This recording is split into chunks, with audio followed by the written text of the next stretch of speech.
Hello friends, मैं कुणाल छाबड़ा स्वागत करता हूं आपका मिस्टर वेब टेक्नोलॉजीज में।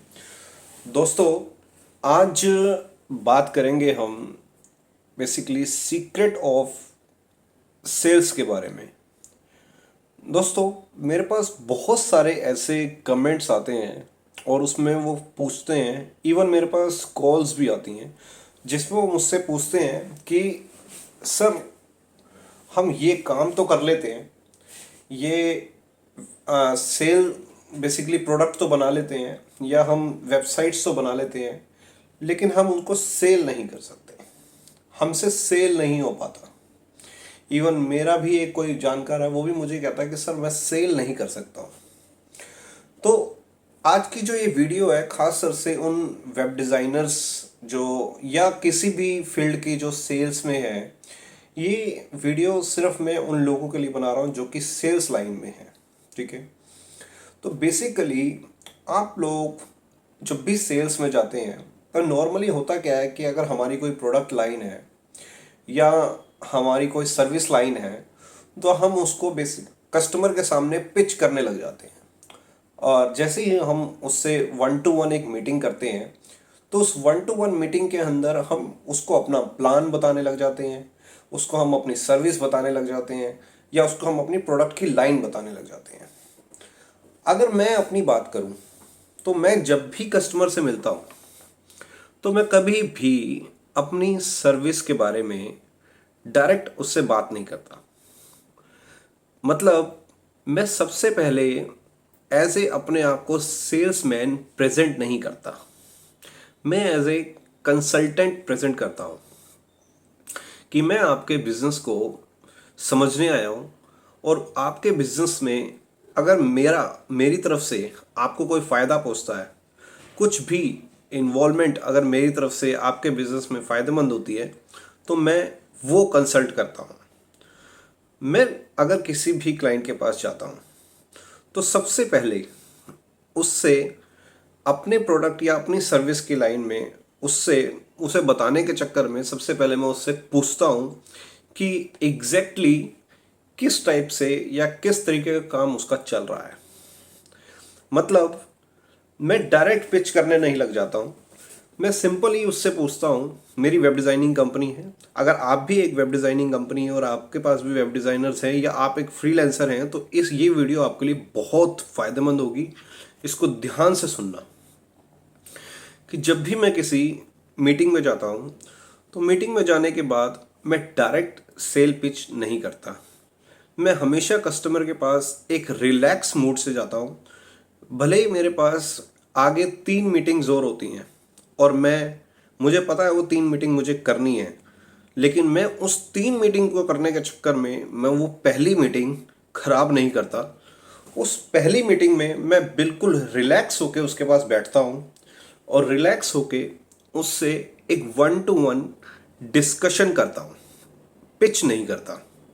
डिस्कशन इन द सेंस मैं कस्टमर से उसकी प्रॉब्लम पूछता हूँ कि उसके बिजनेस में एग्जैक्टली ऑनलाइन प्रॉब्लम क्या आ रही है या वो क्या एग्जैक्टली सोच रहा है, उसके माइंड में क्या चल रहा है।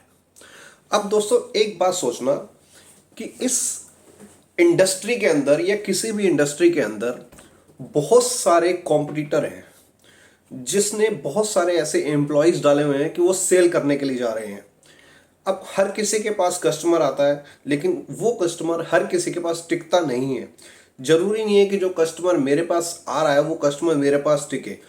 हो सकता है वो मेरे से कोटेशन ले ले और कहीं और चला जाए, कहीं और उसको फिट मिल जाए। अब उसका रीज़न ढूंढना चाहिए हमें कि वो ऐसा क्यों होता है। तो उसका रीज़न यही है कि हम उसको सेल पिच करने लग रहे हैं।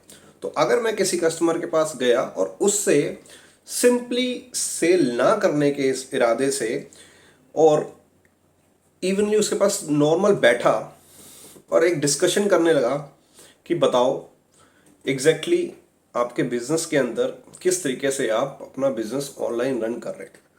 अब वो मुझे क्लियर कट बताता है कि अभी तक हम ऑनलाइन थे नहीं या ऑफलाइन थे, हम इस तरीके से एडवर्टीजमेंट करते थे या हमें लगता है कि हमें और आगे करना चाहिए। ये सब चीज़ें वो मुझे बताता है, मैं सुनता हूँ। मतलब सेल्समैन कभी सुनता नहीं है, लेकिन कंसल्टेंट हमेशा पहले सुनता है। तो सबसे पहले आपको सेल्समैन ना होके कंसल्टेंट बनना पड़ेगा, उसकी बातों को सुनना पड़ेगा और सुनने के बाद उसको अपने माइंड में वो बैठाना पड़ेगा कि अब मैं इसके बिजनेस को अगर समझ चुका हूं तो इसके बिजनेस के अंदर क्या फील ये कर रहा होगा जो मुझे लगता है कि मेरी एक्सपर्टीज के हिसाब से इसकी जो वो प्रॉब्लम है वो सॉल्व कर दूं। तो वो उसी समय ही मेरे माइंड में क्लिक करती हैं चीज़ें कि इस चीज़ों से मैं इसकी प्रॉब्लम सॉल्व कर सकता हूं। तो मैं उसके सामने अपनी एक्सपर्टीज शो करता हूं। अब वो एक्सपर्टीज भी कैसे शो होती है? वो एक्सपर्टीज डायरेक्ट शो नहीं होती है, वो एक्सपर्टीज एक कंसल्टेंट के तौर पे शो होती है।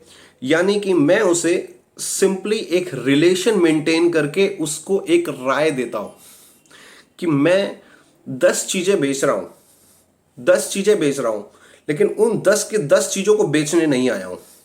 और अगर मैं 10 की 10 चीजें बेच रहा हूं तो मुझे प्रॉफिट बहुत ज्यादा हो जाएगा, लेकिन मेरा मोटिव वो नहीं होना चाहिए, क्योंकि कस्टमर की भी नीड वो नहीं है। कस्टमर की नीड जो है वो उस 10 सर्विसेज में से एक सर्विस हो सकती है, या 2 हो सकती है, या 3 हो सकती है, लेकिन सारी नहीं होगी। तो मुझे मेन मकसद अपना भी सॉल्व करना है कि मैं वहां से सेल उठा के जाऊं, और मकसद उसका भी सॉल्व करना है कि उसे वो चीज डिलीवर हो। तो मैं उसे वो जो पॉइंट है, जो मेरी सर्विस है, वो उसे उस समय सजेस्ट करता हूं जब मुझे ठीक लगती है। सपोज उसने मुझे कोई भी, अगर ई कॉमर्स की ही बात कर लेते हैं, उसने बोला कि मेरे को ई कॉमर्स वेबसाइट बनानी है और ई कॉमर्स वेबसाइट बनाने का मेरा मन है। आई अंडरस्टैंड, मैं समझ जाता हूँ, लेकिन मैं ई कॉमर्स वेबसाइट बना सकता हूँ, लेकिन ई कॉमर्स वेबसाइट को बना के होगा क्या, आगे क्या? ये जब आगे क्या का होता है ना क्वेश्चन, वो कस्टमर के माइंड पे क्लिक करता है कि इससे आगे मुझे क्या करना है। दुनिया भी बना रही है ई कॉमर्स, आप भी बना रहे हो ई कॉमर्स, कोई बड़ी बात नहीं है, कोई भी बना लेगा ई कॉमर्स। 20-25 हज़ार रुपए के अंदर ई कॉमर्स मार्केट में बिकती फिरती है, लेकिन आगे क्या करोगे, कैसे इसको आगे बिजनेस कैसे जनरेट करोगे?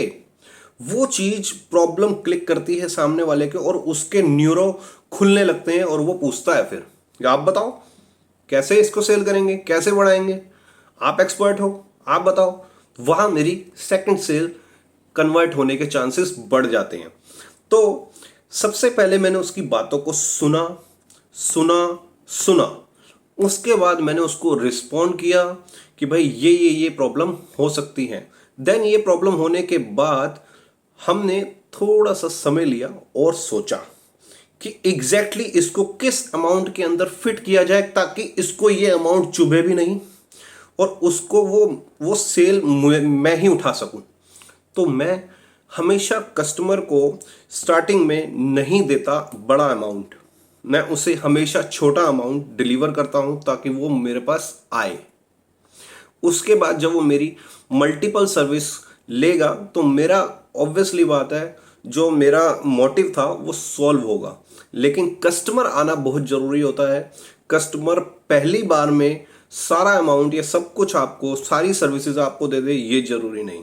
अगर वो 10 में से भी एक सर्विस भी आपकी ले लेता है, आपकी छोटी सी कंसल्टेंट फीस ही कह लो उसको, तो उसके बाद वो आपको देता ही रहता है, देता ही रहता है, देता ही रहता है। बिकॉज मैंने उसके साथ सेल नहीं की थी, मैंने उसके साथ रिलेशन मेंटेन करने गया था, रिलेशन बिल्ड करने गया था। तो आप जब भी जाओ, सबसे पहले अपने माइंड में ये बैठाओ कि मैं सेल करने नहीं जा रहा हूँ, मैं सिर्फ कंसल्ट करने जा रहा हूँ, कंसल्टेंट के तौर पे जा रहा हूँ और उसकी बातों को सुनने जा रहा हूँ। सुनने के बाद अगर मुझे लगता है कि मेरी सर्विस इसके बिजनेस के अंदर फिट बैठती है तो ही मैं बोलूँगा। अगर मुझे लगता है कि मैं जो मर्जी बोल लूँ इसके पास क्वेश्चन का जवाब होगा, आपको ये बात पता होती है, आपको ये बात पता होती है कि मैं इसको ये सर्विस बोलूँगा, इस समय ये मेरी सर्विस पे कांटा मार देगा, क्रॉस कर देगा।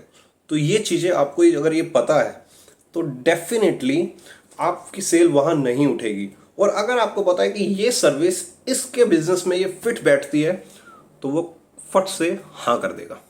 सो दोस्तों, अगर ये वीडियो आपको अच्छी लगी हो तो प्लीज़ इस वीडियो को शेयर करना, सब्सक्राइब करना इस चैनल को और लाइक करना। थैंक यू दोस्तों, thank you so much, thank you.